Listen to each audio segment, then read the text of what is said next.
Does the justice system let down cyclists? Why does it seem bike riders killed in accidents on our roads are so often blamed for their own deaths?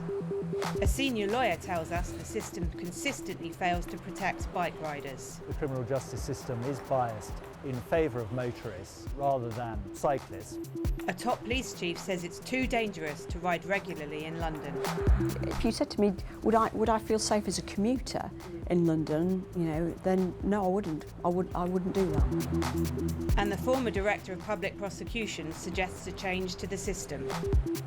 If a cyclist is knocked off by a driver of a car or some other vehicle, there's the beginnings of a presumption that it's the vehicle that's in the wrong.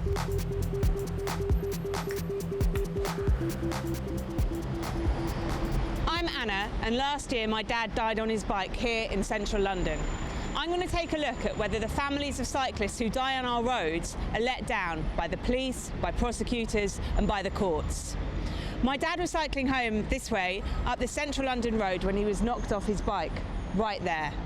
He was in hospital in a coma for 3 weeks, after which he sadly died.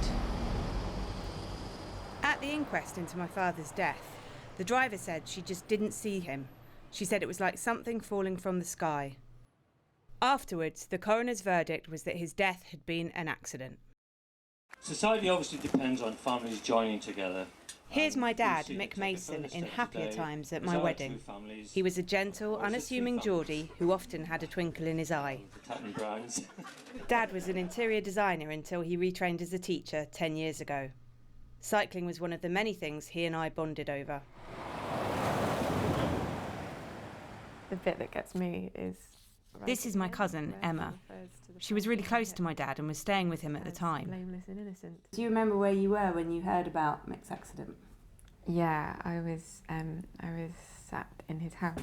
I'd had a few messages and missed calls off my dad, and when I rang him back, my dad told me that he and Mum were on the way to the hospital and Mick had been involved in an accident. And I sort of went through the thought of should I go, and then it just became evidently incredibly clear that I should definitely just get on a bus and go to the hospital as soon as possible. My family and I had questions about how the police were investigating my dad's death from very early on. Waiting at home for some time then? Potential witnesses weren't chased as we would have liked, and they didn't appear to think about what we were going through as a family.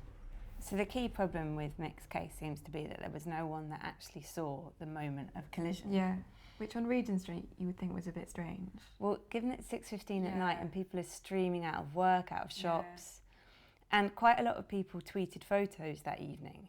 So I thought at the time there'll be loads of witnesses. Yeah, considering the main crux of the issue about not being able to find enough evidence. Yeah. To this day, I don't know that they contacted any of the people whose Twitter names I gave. A leading cycling charity who have helped me told us they've seen dozens of cases like my dad's over the last few years. They said the families of cyclists who die in road accidents often feel disappointed with the way the cases have been dealt with by police, prosecutors and in the courts. Last year, a BBC Newsbeat investigation got stats from a number of police forces. These are the figures on the information available to us.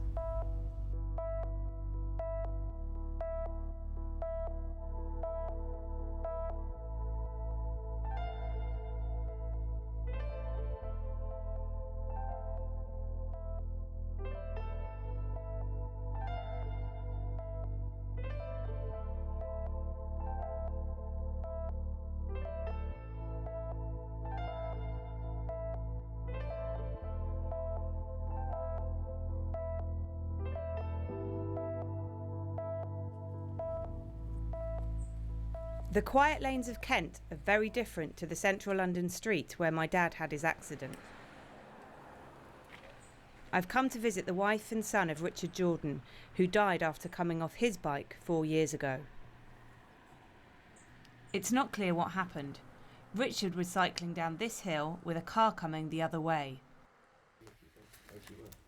That's Richard in the garage. Okay, playing doing with his bike, yes. The family believe he was knocked off, but at the inquest, the police and the coroner said the car didn't cause the accident. The manner of my father's riding was very slow and steady. Yeah, no. He did it for pleasure and to keep fit, and he would go round and stop off at various points to look at the countryside and just relax. So it was a relaxing ride, it was not a kind of timed event. I just couldn't believe that he could have just fallen off his bike looking at him. There was no cuts, no grazes on him at all. His face was just one massive swelling on the left-hand side. Obviously he was in a coma. I never couldn't talk, couldn't speak to him at all. And it was just one big sort of puzzle as to what had happened. The Jordans have complained about the police investigation a number of times. One of their main concerns is about a 999 call made to report the accident. Tell me exactly what's happened. Okay, we were driving up. During the call, the driver and the passenger involved in the accident can be heard talking about whether their car hit Richard. He just completely lost control. Okay, just bear with me. No, he didn't touch us at all. We didn't hit him at all. No, the bike hit us. I know, I think it is the back end of his bike. No, it didn't. We didn't hit him at all. No, he came off. Stop. We hit the bike. We went over the bike.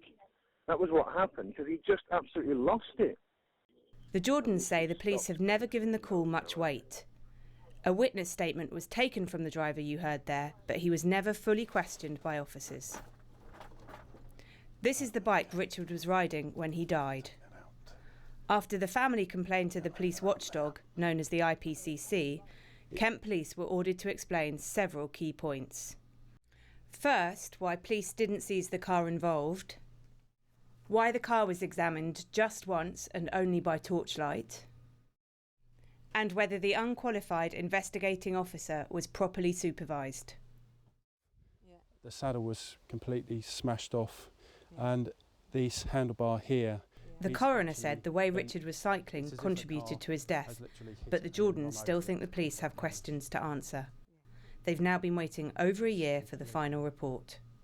They've stopped us knowing what happened by not doing their basic policing, but we've just absolutely no idea how he died of such horrific injuries, and yet they're telling us a car wasn't involved. I think they just think, oh well. I got the impression, silly old devil, rode his bike, wasn't concentrating, killed himself, and that was it. In a statement, Kent Police said they were sorry that the family of Richard Jordan did not feel they received the service they deserved from the force. All reasonable lines of inquiry are now completed, and the investigation into Mr. Jordan's death has now been closed.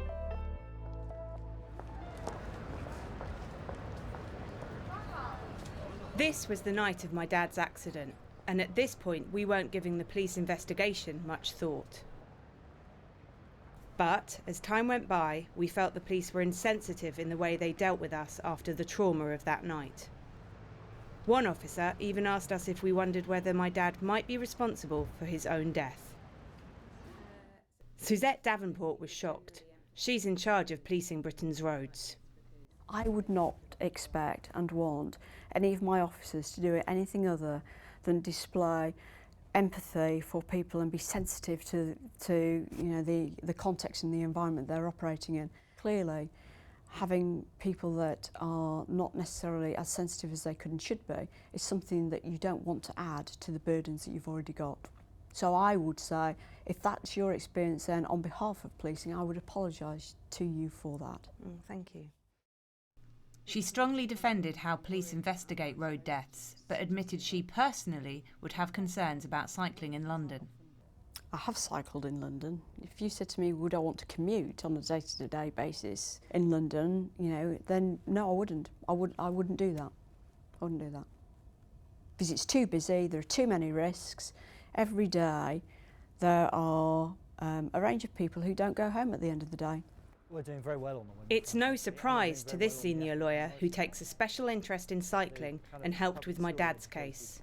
He thinks the attitude of the police is part of the problem. They're looking at cycling as the dangerous activity, and their emphasis then, both their emphasis and that of some coroners, is upon whether a cyclist was wearing a crash helmet or high-vis equipment and so on, rather than on whether those who are driving in the vicinity of vulnerable road users like cyclists are taking the appropriate amount of care not to collide with them. A year on from my dad's death, we held a vigil. Together with other cyclists, I lay down at the spot where he died. It's called a die-in and happens quite often in London to remember cyclists killed in accidents. That day, police told a journalist they would pass my dad's case to prosecutors, which could lead to a trial. It felt like progress. But this changed just 4 days later, when police again went straight to the journalist, saying the case was actually closed. No one has ever offered me an explanation as to why they thought it was okay to communicate with a journalist and not with me. Yeah. And it felt particularly cruel. Yeah. On the anniversary of his death, they're messing us around like this.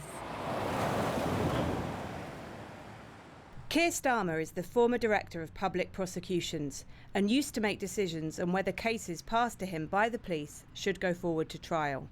He said that system might need to change. I think there's a very strong case for saying where there's a death involved, if it's serious enough to have had a criminal investigation, then it really ought to go off to the CPS for a final decision. Normally, the police investigate a crime and then decide whether to pass it to prosecutors at the CPS. So what he's suggesting is a pretty big change. He also had something to say about road accidents and civil lawsuits. There's been a discussion going on for some time as to whether liability is in the right place and whether there ought to be some shifting of liability so that if a cyclist is knocked off by a driver of a car or some other vehicle, that there's the beginnings of a presumption that it's the vehicle that's in the wrong. Now, I think you have to be very careful with this, and I certainly wouldn't want to go to strict liability where it's automatically thought that one party is at fault. But we may need to start looking again at that balance. I really wanted to talk to the Metropolitan Police about my dad's case, but they sent me a statement instead. We followed all available lines of inquiry in this case. Mr. Mason's family has already received an apology and an explanation for the miscommunication, and we can only reiterate our regret. It is wrong, however, to suggest that the investigators directly inferred or suggested that Mr. Mason was in some way responsible for his own death. My family's experiences aren't unique, and I wonder whether the problem might be a kind of institutional attitude in the justice system. Too often the starting point seems to be whether the cyclist could have prevented their own death. My family and I still want to know what happened to my dad on that street behind me, and the police aren't taking his case any further, so the only option left to us is a private prosecution.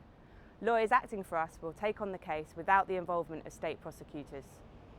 Now, clearly none of this is going to bring my dad back, but it might get us a bit closer to knowing what happened to him on that night.